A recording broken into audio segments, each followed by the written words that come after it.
অষ্টম মৃত্যুবার্ষিকীতে ঢাকা উত্তর সিটির প্রথম মেয়র আনিসুল হককে বিনম্র চিত্তে স্মরণ করছেন স্বজন, সহকর্মী ও নগরবাসী।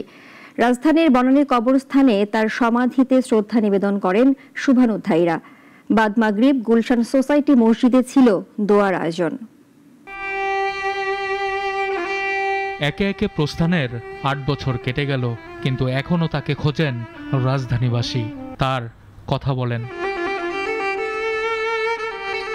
নগরের প্রিয় অভিভাবক আনিসুল হকের সমাধি বনানীর এই কবরস্থানে অষ্টম মৃত্যুবার্ষিকীর দিনটা এনে দিল বেদনা জাগানো মুহূর্ত। বিকেলে পরিবারের পক্ষ থেকে শ্রদ্ধা জানান আনিসুল হকের পুত্র নাবিদুল হক। অমন প্রাণবন্ত মানুষটার হঠাৎ চলে যাওয়া এখনো কাঁদায় তাকে। সবার প্রিয় আনিসুল হক সন্তানের কাছেও অনুকরণীয় একজন। শুভাকাঙ্ক্ষীরা বলেন, অন্যকে আপন করে নেয়ার ব্যতিক্রমী গুণ তাকে বাঁচিয়ে রেখেছে মানুষের অন্তরে। আমরা অল্প সময়ের জন্য তারা পেয়েছিলাম, আসলে আমাদের দুর্ভাগ্য যে আমরা তাকে হারিয়ে ফেলেছিলাম আর কি।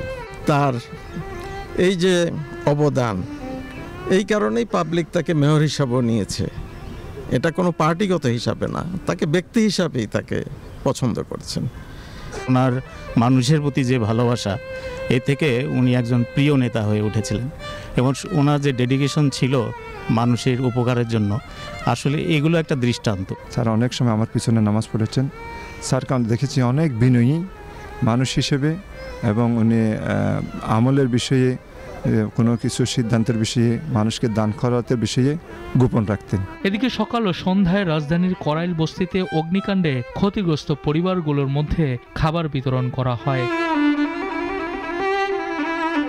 মানবিক ঢাকার কারিগর প্রয়াত আনিসুল হক ফিরবেন না, তবে তার কাজের কথা আজও বলে এই নগরবাসী। তাই মানুষের হৃদয়ে চিরদিন বেঁচে থাকবেন তিনি। সানি আহমেদ, নাগরিক, ঢাকা।